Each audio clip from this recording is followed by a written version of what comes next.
Yeah, you can start whenever you're ready, Kentia. Oh, I can. I thought we were waiting for Have the a clock to great be done. I was like, discussion. okay. No, no. It's yeah. Okay. So just introduce as if you're talking to an audience. But yeah, I'll be Yeah. here the whole time. And if anyone needs anything, the chat is available as well. But yeah, have a great discussion, and I look forward to listening. Sweet. Awesome. Cool. Hey everyone, I am Kentia. I'm the moderator for today's panel. Thank you for joining us, and we are discussing the importance of BIPOC representation in the music industry. I'm lucky to have this discussion with three amazing folks. As you can see, I will let them individually introduce themselves as well and allow them to give us some background on who they are. I'm lucky to be here today with Crystal Paribu, Aureen Askew, and Floetic. So let's start with Crystal. Cool. Hi, everybody. My name is Crystal Paribu. Pronouns are she, her, hers. I am a curator, art historian, writer, community builder, all the things. Right now, I'm currently project manager and lead curator for the Black Strathcona Resurgence Project, also known as BSRP with the Vancouver Mural Festival. And I've also spent the past year involved in community mutual aid as fund lead for Sector Equity for Anti-Racism in the Arts, also known as CIRA. Most of my practice has been in both public and private art institutions, including the Vancouver Art Gallery, Rennie Museum. I've worked with both established and emerging artists. And I've recently shifted my research to the public art realm, specifically on transforming spaces through placemaking, and researching on how public art can make different neighborhoods more safe. Yeah, so that's just a little bit about me. That is awesome. I'm excited to dive in and get to know you more, Crystal. Let's go next to Aureen. Hot squile to doyup, skohamish asahan ochomeoch, Aureen Askew Queen Sna, Chinwa, Djosho. Hello everyone, my name is Aureen Askew, also known as Djosho. My pronouns are she and her. I am Afro-Indigenous from the Squamish Nation. My mother is Squamish and my father is African-American from Gary, Indiana. And yes, I've been to the Jackson's house before. I do a lot in the community. I'm a politician and a DJ. Very strange mixture, I know. But I'm a counselor on the Squamish Nation Council. And I'm an activist, a community member, a mentor. I just do a lot of stuff. But thank you for having me. You guys do it all. Yeah, of course, no problem. Next up is Floetic. Hey everyone, my name's Jason, better known as Floatic. I'm a DJ, marketer, and event coordinator in Vancouver. I've been DJing in Vancouver for over 12 years now. My company, Mr. Floatic Entertainment, we host events around the city. We try to cater to the BIPOC community and just, bring people together and do events that help unite, I guess, the community that's kind of overlooked in the city. So excited to have this conversation with everyone and get to meet y'all and build the knowledge that we can do together. Sweet. You know what? I'm going to keep it on you, Floetic, and I'm going to ask you a question. As a promoter, DJ, entertainer, I know it's different now because you've been in the industry for a long time, but in the past, do you feel that there were venues that didn't understand your vision, didn't want you to play there because of your style of music? And how did you feel about that? And was there anything you learned from it? Yeah, for sure. That was definitely like in the beginning. It was very difficult because I guess like hip hop, Afro beats, dancehall was seen as like ghetto music. And I mean, I took a different approach in a sense that I built a team that instead of going to venues and trying to pitch our events, we would just rent out halls and stuff and just do our own events to the point that the community in Vancouver, the nightlife scene, couldn't ignore it anymore. And which is it's a blessing in disguise, like to have a team that I work with that is able to do this because as I mean, Kentia, you've been to a couple of our events, like it's although it's catered to everybody, like it's for the BIPOC community and the forgotten scene in Vancouver. So it's changed quite a bit, but there's still a lot more development to do. Do those venues want you now? They do, but unfortunately for them, I'm not doing stuff with them because it's like, when you had a chance to embrace the culture, you said no. Mhm. So now that it's popular, like I'm just not going to do business with certain venues in Vancouver for sure. Yeah, that's totally fair. Aureen, you've played in different countries, and was there a different respect for you as an artist, maybe because they were more diverse than out here in BC or Canada?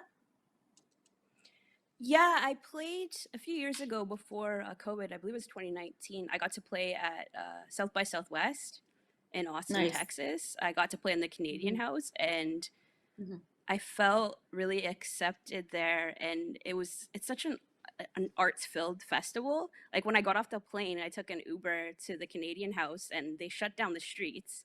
There's people dancing in the streets. There's this group of apparently it was like an art dance, but there's this group of nuns dancing to "Yeah" by Usher.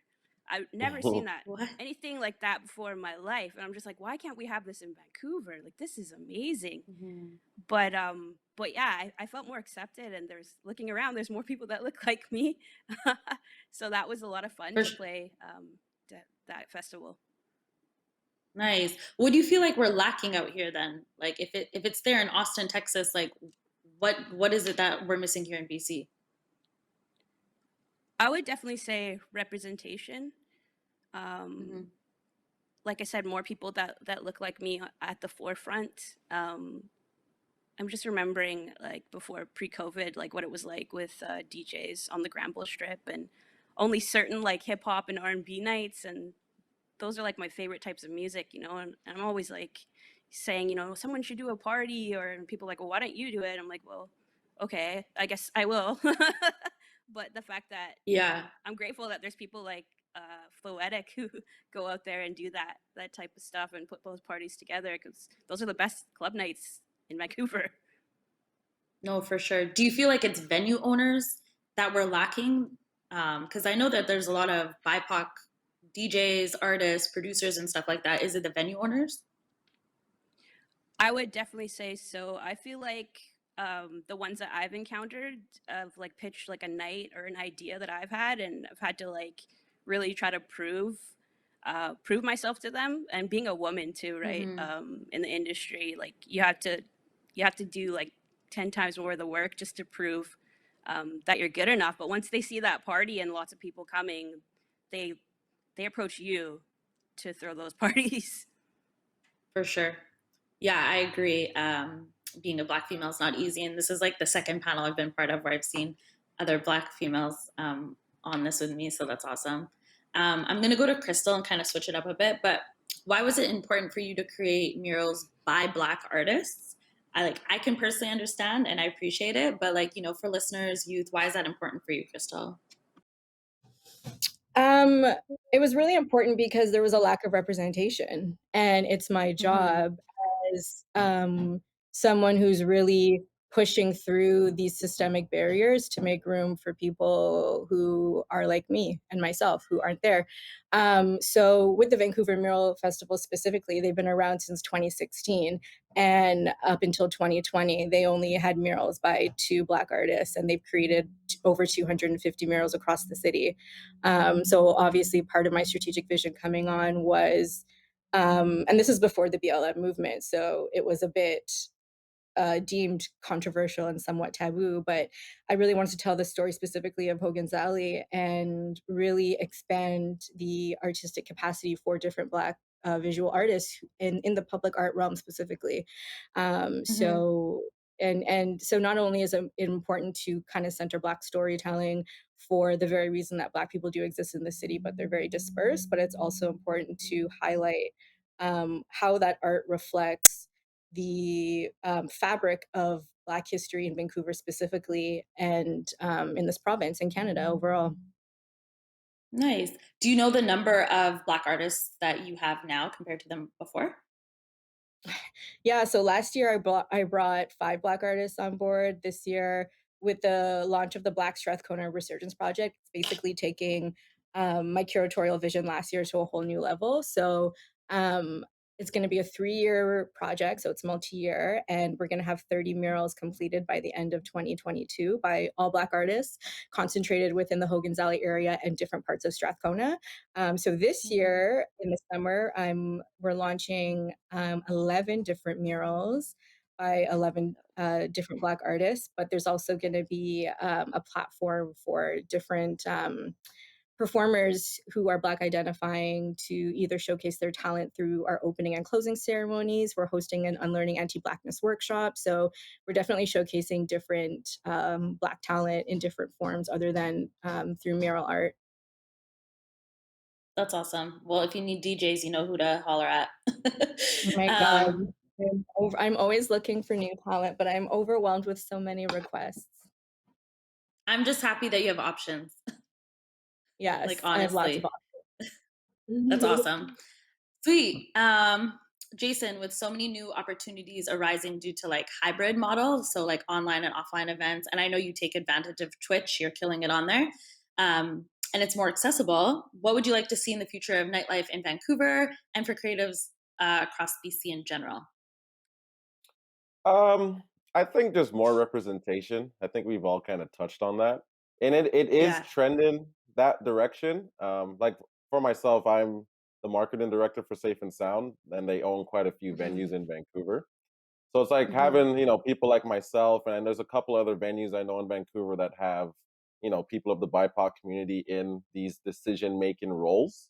So I think just having more diversity in those roles will help generate, more artists that look like us, look like me, in these nightclubs. And it is going that direction. Like I said, it's slow, but it's I see it personally from even 10 years ago. So it's getting there. Yeah, for sure. Aureen, with your experience fitting in the community with being mixed, two-spirit, queer, what kind of space does there need to be for people from that community and those who share the same experiences that you have? So what do you feel like needs to also change in that nightlife for that community? Oh, you're muted. Of course, I was the one who did that. To be honest, just because I dabble in every identity, I try not to like stick to one like 100% because that's not really me. But I find with the queer community in the arts, it's kind of cliquey, I would say, and I feel like, and I noticed a lot too. Like they'll hire me sometimes, but then it's like, how do I put it into words? It's like, yeah, it's. I think it's because I'm a floater sort of too in every one of my identities. But I've really noticed that being two spirited and Afro Indigenous, I feel like I just feel like there needs to be more space created and maybe not such a divide between like who can do this and who can do that. Like everybody from those communities should be able to do that. And sometimes there's erasure of certain people. Like I don't know if everyone is knew about it, but it's been a pretty rough week about the Sephora ad that happened, and Afro Indigenous people were pretty much excluded, and it's something that I'm just kind of like numb to in my head. Like it's something that goes through my head when I see ads like that. Like, oh, like there's a lot of Afro Indigenous people, but there's none of them were in that ad. So Right. I'm thinking that's an example of like the anti-Blackness that happens in our communities, and honestly we're just so numb to it, and we feel like speaking up is going to be a problem. But I'm so grateful for the strong Afro Indigenous kin that have been speaking up a lot about it, because I've been saying it for a long time, but it's amazing. I don't know about the Sephora ad personally. Okay, so it was an ad put out by Sephora, and it was curated by Indigenous influencers. So it was a beautiful ad, amazing, but it was just kind of like the stereotypical standards of beauty in the cosmetics industry. So when it was done, I had that thought in my head, like, there's no Afro-Indigenous representation. We're a part of the community too, so you should be representing us. And so many Afro-Indigenous influencers have spoken up about it, and it's amazing to see and hear, and people are listening. And now my phone and email are just off the hook now, and I think it's because of that. They're going to be reaching out to you. Yeah, that's awesome. Yeah, Crystal, I know you're currently involved in community mutual aid and raising money across arts for organizations for BIPOC artists. CIRA is the one that I'm going to be mentioning, of course, which is a fund led for sector equity for anti-racism in the arts. I just want to say, like, being younger, like, there was nothing like this for me, and I'm sure that's the same for Floetic as well, or Aureen, but it's awesome that there's something like this, and I see more and more of this happening, which is amazing. But do you mind giving some background on it and what it is and why it got started? Yeah, for sure. So I think we're officially a year old, like this week, which is really great. But essentially, we came together, different arts leaders came together within the sector, and this was like after all these different arts institutions were posting the Black Square and claiming to be in solidarity with diversifying their practices, even though we've lived through the bullshit. Sorry if I'm not allowed to swear, you can just beat me out. Of basically that not being the case. Because systemic racism is very real, and all of us as BIPOC leaders within the arts, within the sector from different disciplines, we've all experienced it. So we came together as a way to say, okay, time to put your money where your mouth is, art institutions, and we're going to provide you with a tangible way of actually showing your solidarity, and that's by actually giving money to BIPOC artists. But we didn't do it in a way that was aggressive. We did it in a way where we outlined all the research, which essentially backs up that Black, Indigenous, and racialized artists do make less on the dollar as individual artists who don't work within an institution but just have an arts practice. They're like the lowest paid workers in the country, and so we definitely supported it with lots of research that we did, and we just started pointing to the inadequacies in all of the funding models that currently existed. So when COVID hit, a lot of different practices were totally shut down, especially within the music industry. And a lot of grants were not accessible to these artists to sustain themselves. And you would think that institutions like government institutions like the BC Arts Council and Canada Council for the Arts would have something in place, and they didn't. And so it was in tandem a way to highlight these inadequacies, point to the systemic racism, while also saying to people, look, you've all said that you want to show solidarity, so here's the way to do it. So that's kind of how it came about. So it comprises of a steering committee with all of the leaders who came together. I decided to take on the fund lead position, so actually doing the work on the ground alongside my colleague at the time, Muhan Zhang. Both of us came from the visual arts sector, but our steering committee was comprised of everyone from theater, dance, music, visual arts, et cetera, et cetera. And yeah, we ended up raising just over 350K. And so we've been giving out micro grants. We've just gave out our second round. We've been giving out micro grants of 1,000 to 1,125. We're gonna finish giving out the last round within the next couple weeks. And yeah, it's been a journey because we came out of nowhere, and we're here trying to just break down boundaries. But we've had really great reception from the BIPOC arts community, and again, it just reiterates like why we need to exist and why we need to be here. So the Power Share Fund, which is what we called it, is going to be wrapping up in a couple of weeks, but we're definitely going to go into the visioning process to see how we want CIRA to be represented long-term sustainability. I personally want to get more into community-based research because I feel like a lot of these organizations respond really well to data.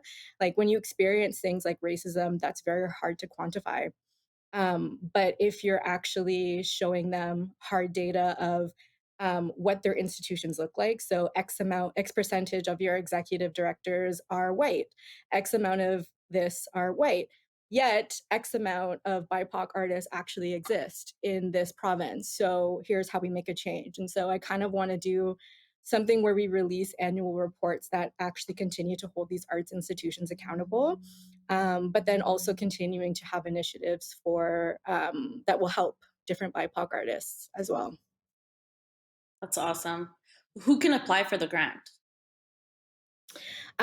So applications are closed now, but essentially anybody who identified as Black, Indigenous, or racialized, and you have an arts practice in whatever discipline, you qualified for that grant.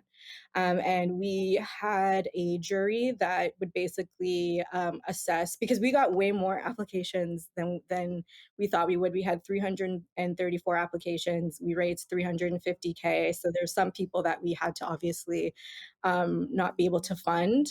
But it was really interesting because in our application, we asked specific questions like, we gave them the option to tell us about the systemic racism that they faced in arts institutions. And we asked them certain questions like what percentage of your arts practice is more than 50% of your income, et cetera, et cetera. So it's really good to look at this aggregated data and actually see how much of a need there really was for this fund and how we can, and so it will be great to see how we can leverage this data going forward to support most of these initiatives, and this time really galvanize more private sector owners to give their money and donate because it's necessary. Nice. I do have another question. Has it been bigger organizations or smaller grassroots initiatives that have supported you mostly? So it's just been like smaller nonprofits, really, essentially arts institutions across the sector, which most of them identify as nonprofits because that's Mhm. arts for you. Right. And that's fine only because, like I said earlier, the goal was also to hold them accountable as well as Mm, give us money. right. Um, and so the general public also did contribute significantly as well, but we didn't get as much from the private sector as we wanted. We did also get government institutions involved, so the BC Arts Council and the City of Vancouver. We also got them to give us a lot of money. But yeah, so it really was just arts institutions, not smaller nonprofits across the province. Nice. Jason, have you ever been aware of grants like, 10 years ago? Were you aware that there was funding for you ever? Nope. This is all a very new thing for, I guess, people that are in my realm. I'll say like the last 5 years, or when like the grants for people in the BIPOC community kind of started. At least my knowledge Mhm. of it, right? But it's good to Mm, hear. Like it's amazing because these grants do help a lot of people, and it goes towards building the community that we're all a part of, right? So it's amazing that these things are still popping up. right. Yeah, I feel like there has to be like a general website for everyone to know about grants because people don't know, Yeah. and there's like so many different ones. But there's also like, what Crystal's talking about. Like you guys have your own grant. And I feel like just there's way more people that don't even know about it. For So you sure. say I agree. 350 now, Crystal, and I feel like, next year it could double, right? And the reason, and at this point, it's like we have to just do it ourselves. And that's part of why Sierra formulated. We're not going to sit around and let white people care about us and what's happening to us. We have to take Hmm. initiative to do it ourselves and Hmm. show that we can do it. And so for Sierra to have literally came up out of nowhere and be as successful as it was just goes to show, like you said, in a year, in 2 years, like we're going to be unstoppable. And we're here for the BIPOC arts community, and we're here to break boundaries. We're here to end systemic racism however we can contribute to that. So it's just up Hmm. from here. Yeah, that's awesome. I can't wait for more people to do that and let there be more funding for BIPOC community for sure. Um, I'm going to shift the conversation a bit. I really wanted to talk about tokenization just because, I've experienced it myself. People wanting to hire me just to check off a box. and those that don't know what tokenization is, it's the practice of doing something such as hiring a person that belongs to a minority group, only to prevent criticism and give the appearance that people are being treated fairly. So this is kind of an open conversation. If any of you guys want to share a story or how you feel about it, Aureen, if you want to start, you can go ahead. But have you ever been asked to do something just for the color of your skin or for who you are? Yeah, definitely I can jump in on that.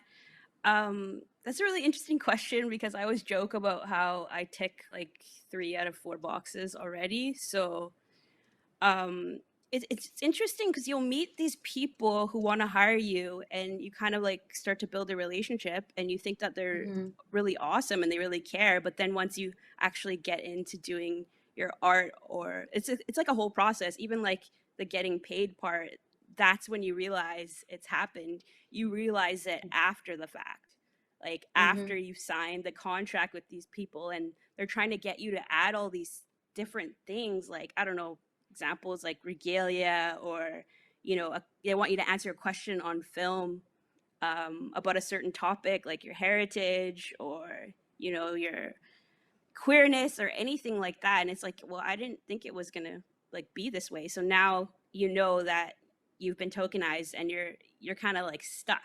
You're stuck with Mm-hmm. doing the job, and it's going to be out there.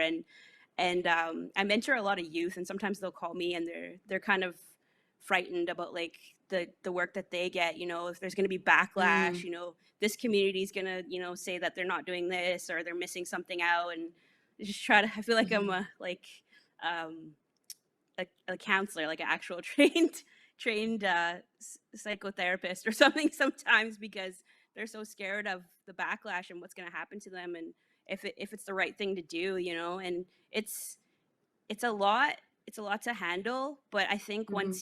once you have been tokenized, because it's going to happen, Mm-hmm.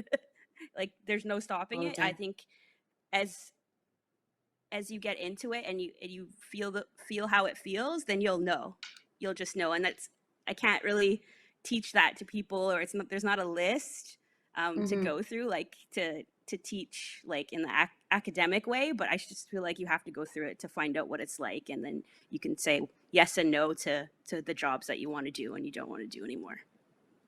Yeah, no, I totally agree. Like for me, it was somebody wanting to hire me for grants, and I've never written a grant. And I was like, I don't know why you're trying to hire me. But then slowly I'm like, no, I get it. You probably want me because you said you're going to add diversity to your team. And I always tell people, I'm like, I got my job at Music BC because of my resume. So like, it was like, and like, that's why that's what I appreciate. Jason, have you ever been like asked to like play a show because you're a hip hop DJ, but you can literally play every single genre? So is there ever like times you just want to turn it down because it's annoying? Yeah, I mean, like this topic has come up like in my peer groups and stuff, and I think it's somewhat of a slippery slope. And I'll explain. Well, to answer your question, it actually happened this morning with Adidas.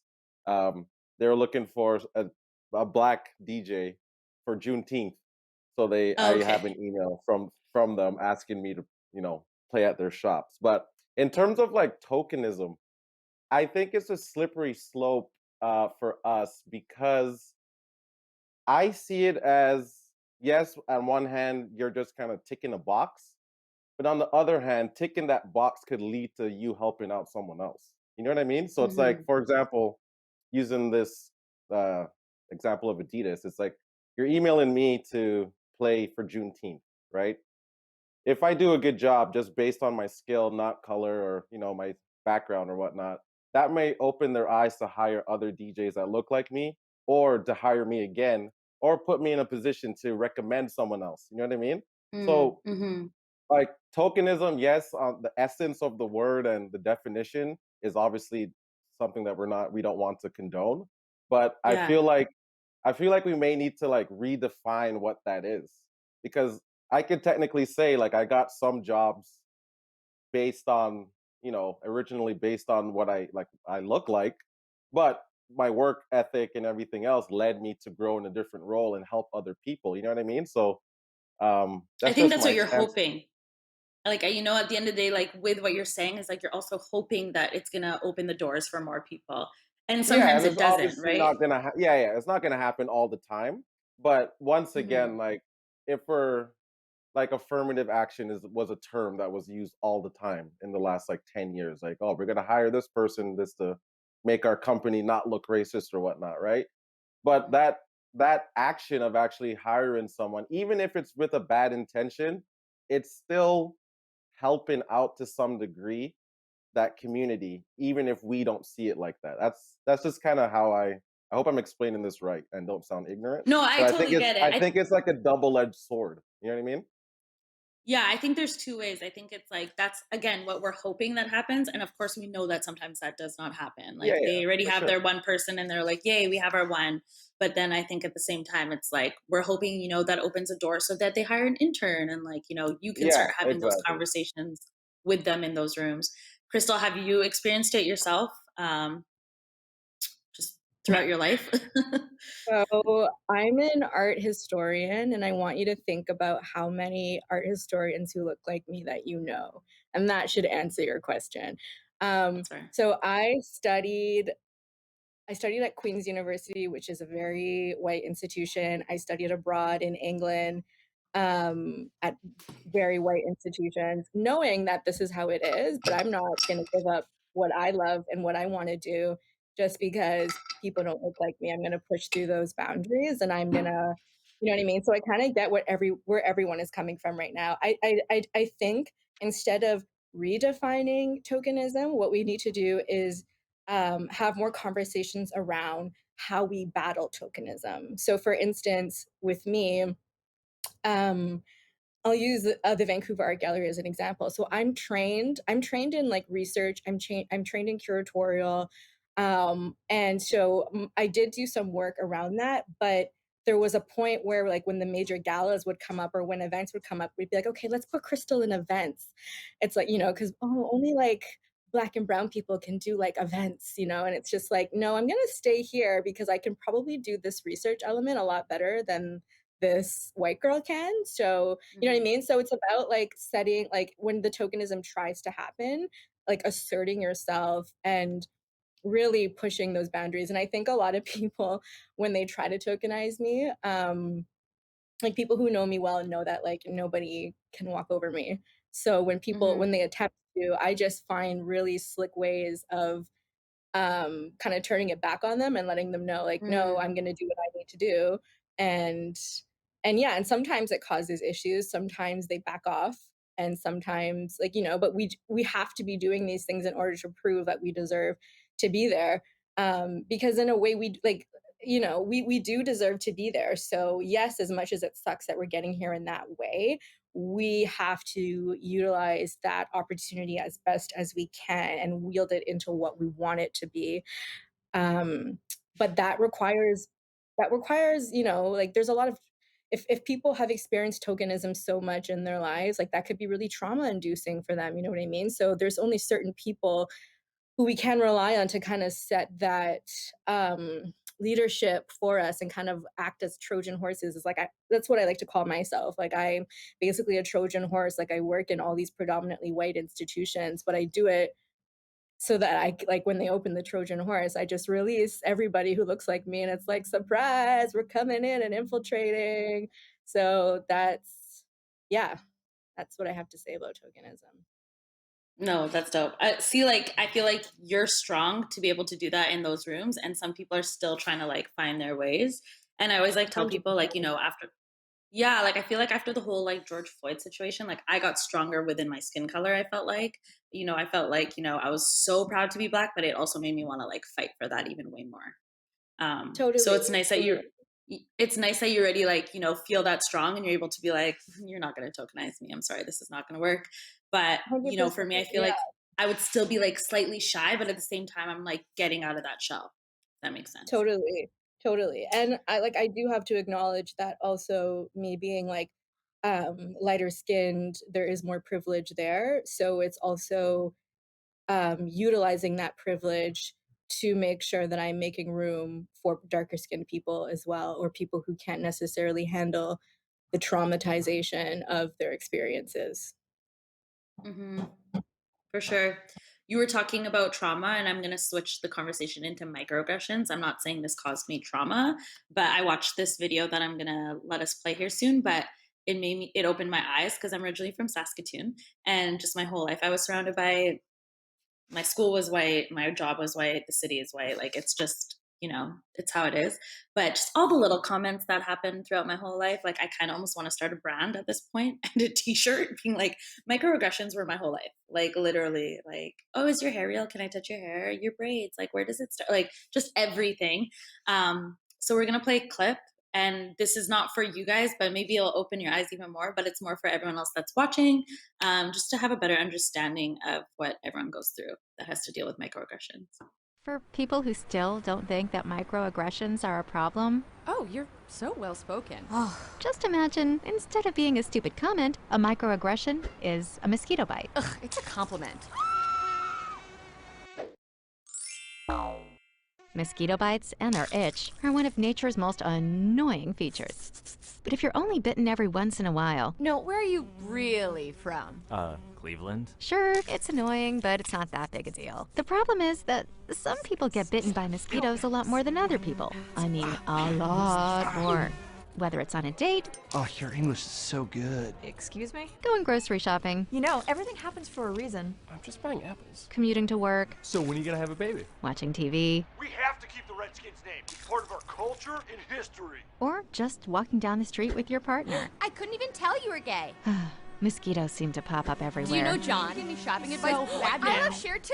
And getting bit by mosquitoes every goddamn day, Can I touch your hair? multiple times a day, So pretty. Can Can I I touch touch your it, hair? please? Can I please? is fucking annoying. And makes you want to go ballistic on those mosquitoes, which seems like a huge overreaction to people who only get bit every once in a while. It's just a mosquito bite. Who cares? Just another angry black woman. Of course, beyond just being annoying, some mosquitoes carry truly threatening diseases that can mess up your life for years. Astrophysics? Maybe you should try less challenging, Major. Ow, my dreams. And other mosquitoes carry strains that can even kill you. He looked like he was up to trouble, okay? I felt threatened. So next time you think someone's overreacting, just remember, some people experience mosquito bites all the time. You're all so exotic. Wow. And by mosquito bites, we mean microaggressions.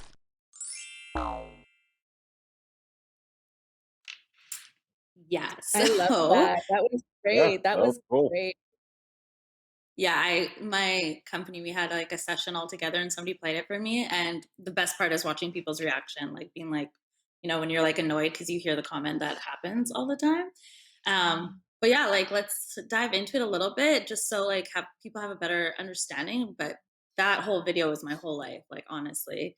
Aureen, do you want to say something about it? Absolutely. I feel like a long time ago, like growing up and stuff, I didn't really know what a microaggression was. And I feel like as time has gone on, I'm like, oh, okay, that's what I've been dealing with. And especially being in politics, like I wish I had a video camera on me to capture all of the microaggressions. A memory that's coming to mind is I was doing a territory acknowledgement for a conference, and on my way there, I don't look Indigenous, so the way I get treated when I'm there for an Indigenous event is just, it's really hard actually. Like, so walking up to the podium, I maybe had like 10 microaggressions, from someone saying, I really like the getup you're wearing. Like, I could never pull that off. And I'm like, what? Like, what do you mean? What does that even mean? Or to like the worker saying, what are you doing here? You're like, you can't go in that room. I'm like, actually, I'm probably one of the most important people in the room, but they're treating me like that, And then I have to have a smile on my face and speak in front of 600 people and talk about our land and talk about our territory.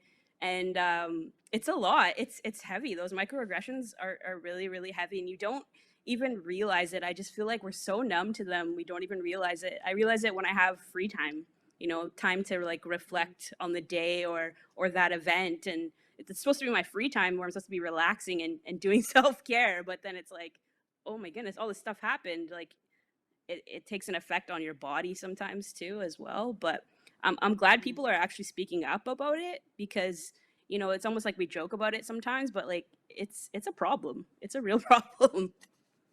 No, yeah. Jason, do you have anything you want to add to that too? Oh man, how much time do you have? um, yeah, microaggressions happen all the time. Like, just first of all, that was a great video. It really broke it down. I would feel like what happens to us, but you know, I've had comments like in the DJ world, like you know, I'll be sitting down talking to people in the boardroom, business wise, and you know, they're talking about education and stuff. It's like, oh, I have 2 degrees, and why do you have 2 degrees? Like, why does that matter to you? I went to school. Like, I'm educated. You know what I mean? Or like playing sports is like, oh, do you feel that you're faster than everybody? Well, no, I don't hated feel that. that. You know what I mean? It's just like little things that people say, and they may not really. I don't think they understand what they're really asking or how it irks you. But it happens all the time, unfortunately. But I mean, I think that um, I just feel like you need to have a tough skin and like, unfortunately, like we just people just expect us to just you know they're being aggressive. They don't really get my question or whatever, but you guys don't really break down what you're really asking us. So unfortunately, we have to have a tough skin and you know put the mask on and pretend everything's good. But in reality, like it bugs us, right? So Yeah, what about you, Crystal? Yeah. I mean, I'm in the room a lot of times with all white men, so I experience microaggressions all the time. But you know, I'm like, listen, I'm from the Caribbean. Like my family is from the Caribbean. I have mouth. Like I nobody can tell me anything essentially. Like I know my worth. I know that I'm supposed to be here. So I'm the type of person that just I'm the person who sets it straight. But I do it with intelligence. I do it with facts and I do it with class. And so it makes them feel stupid. Like I like to handle microaggressions by making people feel stupid. Um so yeah, but yeah, it doesn't make it hurt any less though. You know, the fact that I can't just be who I am and a human first and foremost, the fact that it has to be like before people can understand, for instance, like how intelligent I am, it has to be, oh my God, your hair. Oh my God, like you're so this, you're so this, you look like this. Oh my God, like where are you from? Oh my God, this. And it's like, can we just focus on the fact that I just delivered a really badass presentation all on my own? You know what I mean? So it's just little things like that. But yeah, I'm pretty tough, and I know that not everyone can be, like I mentioned earlier, and so I do feel like it is my role to take everything I do from an anti-racist approach so that I can make room for people to not have to go through this in the future necessarily. But yeah, it exists. It exists, especially here in the BC art sector, more than anywhere I've ever lived in my life. Like I'm from out east, like I'm from the GTA, and I've never lived in a more like racist place in my life than when I moved to Vancouver. So it's different in terms of like adjusting culturally, but yeah, I think that's probably also why I do have a bit of a tough skin as well, is because this isn't all that I've known. I know what else exists, and that's why I feel more to create a change so I can see it look like what I know it can look like. What changes need to happen then? Everything from the top down. Everything needs to change systemically. In terms of I'm going to just speak for what I know in terms of art institutions. Everything needs to change from executive leadership all the way down. So I think that personally, all arts institutions should commit to having a board of directors that are at least 50% BIPOC. That's very easy. That's something very easy to commit to.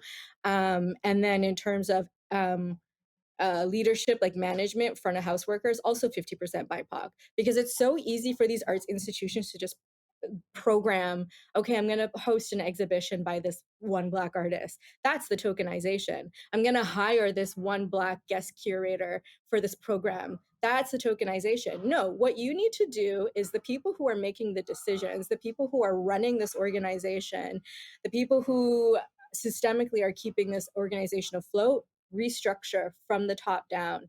And that's how we start to make a change. And and then that will allow people to feel like, okay, a culture can actually blossom in Vancouver, and people can feel like I can be seen. But you're also sharing the power, which is what it comes down to at the end of the day. We're not just here for you to show off in ways that you want to make yourself look good. We're here to have a piece of the pie. Like, I want your job. Like, stop hiring consultants to help you diversify your practice. These people who are giving you all of the advice on what to do, they know everything. So how about they just take your job? Like, it's as simple as that. Retire, like, make room. I can go on and on Yeah. about this. No, it's a good topic. Like, I feel like you've worked a lot of jobs, and as you said, you've also lived in GTA, and now you're out here, so you see it even more here, because I feel like in Toronto it's just even more diverse. Jason or Irene, it doesn't matter, but I was gonna say, what needs to change? You're a DJ, but you're a promoter and you do events and things. What needs to change in that realm of things? Like, again, I've said, is it the venues? Is it the owners that own these venues? Is it promoters, or like, what is it that you feel like needs to change there? I think it's similar to what Crystal was saying. It's just a matter of top-down representation just needs to be opened up a bit. And like I said, it is slowly changing, but it's not to the point where it's fair yet, right?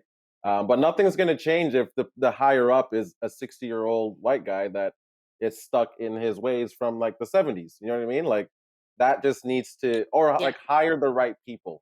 Like, that's it. Hire the right people that are in the culture, that are about the culture. They're not just there to be a vulture. That rhymed. I was But you like, know what I mean? bars, okay. Yeah, I'm not trying to rap. But that's the only way things are gonna change, because like, it's already so lopsided in one way. We gotta even it out, and it needs to start from the top down. Yeah, I feel that. Is that the same for you, Oreen? Like, you deal with politics, as you said, so I'm sure you're in rooms that are probably a bit cringe for you, but do you feel like that's the same? Yeah, I definitely agree with Jason and Crystal. And we're on the topic of rhyming. I always say to the youth, we got to get rid of the pale, male, stale, like dinosaurs who are in power, who are up there, and they're aging out, to be completely honest.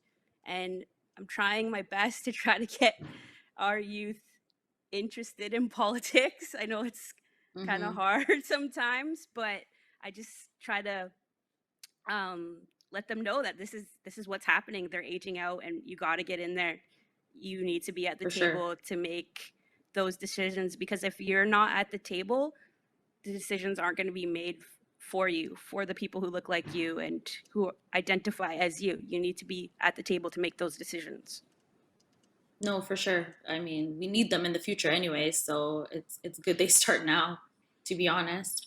On the topic of white people, I was gonna say, like, appropriation and stealing, like, TikTok videos going viral, and kids doing all these dances that are rooted by Black culture and profiting from them, and the Black influencers not getting enough money. And I know, Aureen, this is your topic, so do you want to go ahead and jump in? For sure. And for me, from my perspective, I get it double time, because it's the white community that does it with Black culture. But lately, I've been really noticing that the Indigenous community does it too. Like, they'll call out cultural appropriation, but then you see them appropriating Black culture. So it's like, no, you don't get a free pass. And then me, I'm just like, I'm both of these people. So it's kind of like an internal conflict. And it's like, when do you hold your tongue and when do you not, right? Or pointing that out. And I think people are starting to point out the anti-Blackness in the Indigenous community. It's a really amazing time. But like, yeah, it's everything needs to be pointed towards Black culture, because that's what started everything, if you think about it. And you can't deny that. You can't argue with that. People try all the time. And we want credit. We want credit for what we've been doing for hundreds of years. That's what it's all about, I think. Yeah, I totally agree. Even when we're talking about like these older 60-year-olds, I'm like, the genres you love was started by us. Like, just FYI. Okay. Yes, Crystal. Okay. Yes. Like, okay, so I'm a huge like rock and roll fan. And it's just so funny because some like ignorant white people will be like, oh, like you like rock, and I'm like, sweetheart, Black people invented rock and roll. Like, would you like me to break down the history for you? Not only that, but if you like, let's go through some of my favorite bands today. All the sound is like they're BIPOC guitarists. Like, don't even get me started. So Mm-hmm. yeah, so it's and I feel like that's part of like our job too in breaking down these systemic barriers is also breaking down things like appropriation. So going back to like the example I had within arts institutions, the like just the whole tokenizing, like exhibiting, oh, these are the things that Black people do or whatever. It's like, how about we have programming around how this came to be, the origins about it. Let's bring in like certain scholars around it. Let's bring in these artists to actually talk about their processes so that there can be a claim through this public display of their work. There could be a claim to it belonging to them. Mm-hmm. Yeah. Yeah. I feel And you. one more Did thing you? I will add. One more thing I will add is through all the applications that I read through CIRA, there were so many, because there was a question around, you know, have you experienced systemic racism in arts institutions, and would you like to share it with us? It was an optional question, and there were so many heartbreaking stories around that kind of appropriation. And, you know, there was this one Black guy who runs like a hip hop dance studio on the island was talking about how you know, white guys would attend his class and then start stealing his stuff, opening their own um workshops, and then people would feel more comfortable attending his because he's white. And so now he has a claim over this art. Like little things like that happen every single day, and it's just so hard to not only keep track of, but like they just get away with it because what can you do? Yeah. Yeah. See, that's unfortunate. Because you were talking about like also funding, like what sort of community outreach or work would you like to see being done from the community or government entities to make sure certain groups are receiving the funding and the support that they aren't getting? Yeah, I think there just needs to be more funding in general, but I think the umbrella of what is categorized as an artist within government institutions needs to be more nuanced, because right now it's very much um there's a very certain role that is considered to be an artist in the government's eyes. Like, for instance, like I know this one breakdancer who uses breakdance to create theater, and he wasn't eligible for any of the grants because they didn't consider him an artist, because they didn't understand his practice. So there needs to be more nuanced in the funding. And I like I said again, there needs to be more funding around and approaches around how we solidify the origins around this art being made, and how that can be also displayed to the public in tandem with the art itself. That's awesome. I feel like you could talk about this forever. um, Oh, I will write you essays about this stuff and have fun doing it. Oreen, how do we hold these community leaders, venues, and organizations accountable? I think by speaking up is holding them accountable. Them speaking up about it.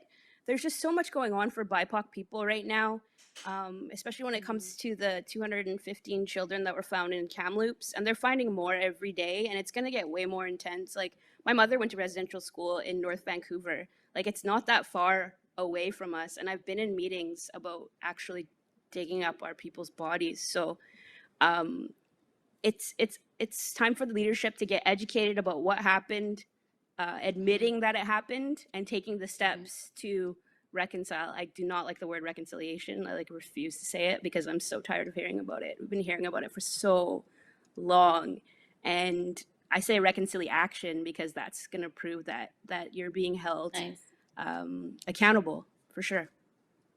Definitely make that a shirt.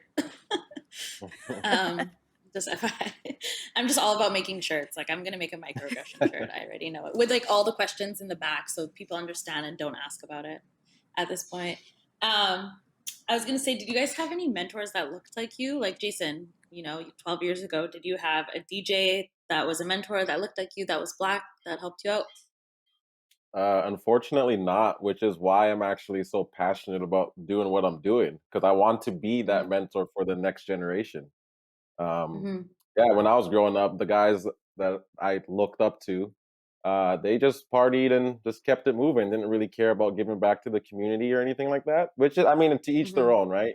But I'm really trying to step up into that role for the next generation. If anyone's listening and has any questions about the industry or needs help with anything, like hit me up on Instagram, hit me up in my email, and I'll do what I can. You know what I mean? So, but no, growing up, I didn't really have any local influences that I could look up to. Yeah, because I know you do obviously things for the community. What was the last big one that you did again? I think it was for your country. Yeah, the last thing was the Saint Vincent Relief uh, online party, I guess, online stream. We raised money for that. The biggest one I did was for the when the George Floyd murder happened. We Mhm. I collected a bunch of DJs and we raised 12 grand for the NAACP Legal Defense Fund. So that was probably the biggest thing that I've done in the last couple years. But I mean, just like little workshops, just working with the community and just trying to do different things. Like I guess gotta I'm passionate about it and I do want to be, a voice for the community for sure. I feel that. And I Crystal, do actually you have have a any mentors? question. Oh, no, If go ahead. if it's for Crystal actually, because she mentioned something earlier and it kind of like resonated with me because I had this feeling as well. And she said that she felt comfortable with herself because of the Caribbean background. And I've noticed that a lot of these panels, like I'm from St. Vincent, my background's from St. Vincent. And I find that with the Caribbean panelists, we all kind of share the same sentiment. And I was wondering if that's like, why do you feel that way? Because I could speak for like my own life, but like I want to know if we have similar paths or whatnot. Honestly, it's just the way that I was brought up. Like and I think it's just in the way we are brought up as Caribbean people, as people who are descendants. Like um, even though our people historically have gone through the worst through the transatlantic slave trade, I am always taught to like I've never been taught to diminish my self-worth. I've always been taught to hold my head high, do what I need to do to go forward. Um, support here, support there. Like it's you can't even put it into words, but it's just the way that I'm raised. It's in my Hmm. blood. Like I'm descended from Black women who were equally the same. You make the best out of what you have. I think that's really what it comes from. You make the most out of the little that you have.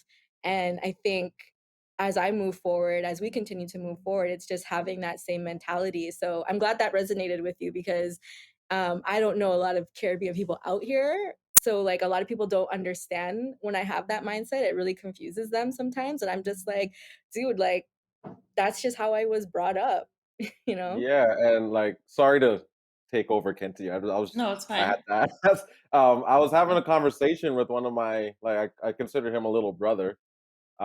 He's not from the Caribbean, but I was trying to share that same sentiment with him. Like, it's just the way we were brought up. Like, I was raised to always be proud of myself and my skin. I was taught the history, Mhm. of where we came from, etc. But like my parents and my cousins, all of us always were just raised to like have that swagger. Like no one can really knock you Oh down yeah. off your like you got to build it up on your own, right? And Oh yeah, I just 100%. I would love to see if this is like maybe a Caribbean thing or if it's just maybe we're just two peas in the pot or whatnot. You know what I mean? But that's for No. another. Kentia, we got to Yeah. have another panel discussion.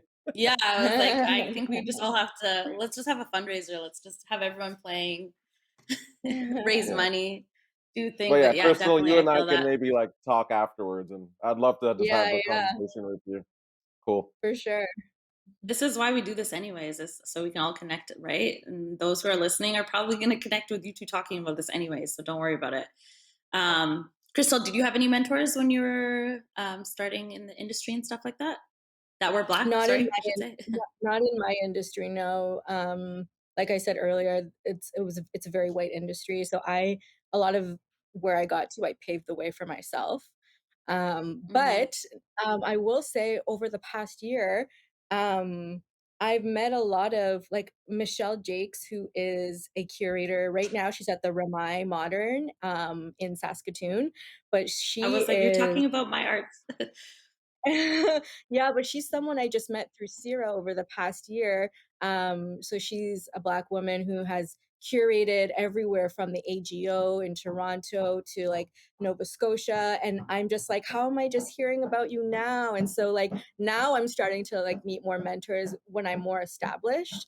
But when I was coming up, oh heck no, I had to fight so many barriers, like and just pave the way for myself.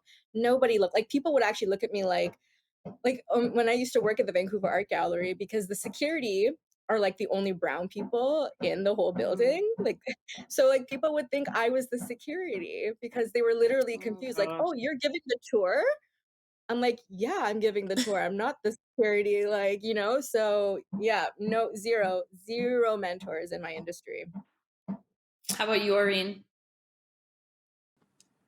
I had a lot of mentors, but none of them really look like me. So kind of agreeing with Crystal, they would like having a mentor that's like white or that doesn't really look like you is great, but like I wish I did have somebody like that, but I did have mentors, they just didn't look like me. And so I was kind of like, I still feel like it today sometimes. I'm kind of just like out there on my own, like a stork just dropped me off and was like, deal with it, like, you know. But it's really nice to have people who, sorry, what did you say? No, I was just gonna say, I hope people who watch this know that, like, you know, there's mentors right now on the screen, and you know they shouldn't be afraid to reach out, right?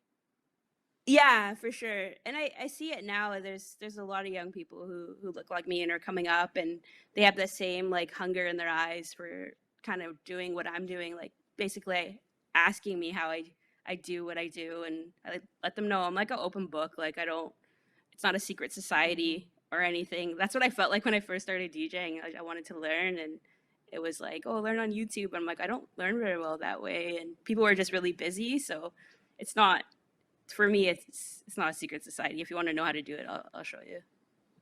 Yeah, I totally agree. I feel like my mentors were like Filipino or from Hong Kong. So like I had some Asian queens that, you know, helped me understand the industry, which was nice because they're still BIPOC, so it feels good. But they definitely opened the doors for me, that which was really good. We're slowly going to be done, but I want to leave with like a good note. I want you guys to all give like a piece of advice to people that are listening, whether it's youth, adults, it doesn't matter. Just give some type of advice that you think would be good for people that want to be part of this industry.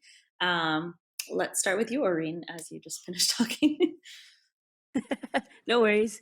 Well, we've talked about it a lot on this panel. It's just that representation matters, and to keep trying. You know, like I see so much potential in our young people, and they'll worry about things like, oh, I don't have that many likes, and I'm not doing this, or I'm not doing that. I'm like, yeah, but you will get that many likes. You know, it doesn't happen overnight. That's what you need to know. It does not happen overnight. That is fair. It takes work, and you just have to keep working at it, and you'll get there. Just keep trying. That's all I want to say to them, is keep trying, and you'll get there eventually. I love that. Crystal. I would say to any like organizations watching this or people who have management roles, my advice is to challenge yourself to find tangible ways to share power. And then to anyone else who's watching, like younger artists, just don't be afraid to push boundaries and like break boundaries, and just, you know, like find a community that can be your support for when, you know, it hurts, but just eye on the prize and just know that you can do anything you want to do. Literally, the whole system is built to tell you that you cannot do it, but you can do it. You just have to break through that system. Yeah, I like have goosebumps. I'm like, yes, yes, yes, yes, yes, yes. Flo. Yeah, I'd say to like corporations or anyone running a business, just educate yourself. And if you don't know where to start, I mean, try and hit up anybody on this panel. Like, I feel like educating yourself on the other cultures and other groups is key to growth, and will just help open doors for everybody. And for just the individual listening, like, same sentiment that everyone's kind of saying. Like, just don't give up. It's hard. Everybody goes through roadblocks, but if you can find a way to kind of work your way around it and or push right through it, I mean, the end goal is there's no better feeling than seeing success as to something that you worked on and for a long time. So I would say that. And before we end, Kentia, I'd just like to say thank you for moderating. It was a great discussion, and it was great to meet everybody on the panel. And thanks, man. I totally agree. I was like nervous, but like I feel like I could keep talking for another hour. I'm like, oh my gosh, there's so much to dive in with. All three of you are all different, but same. You guys are the same, but it just feels like there's so much conversation that can happen, which is good because then we can just keep having conversations. My one piece of advice is I always tell people you have to get uncomfortable to get comfortable. So don't be afraid of doing it. At one point, you're just going to be comfortable in it, and then you're going to be telling the next person the same thing. But thank you guys so much for being here. This was amazing. Thanks to Finn for running this and Music BC, of course. But this is an awesome conversation, and I hope that everyone learned something from this today. Sweet. Thank you. Peace out. You're welcome. Bye, guys. Bye. Woo-hoo. Nice work.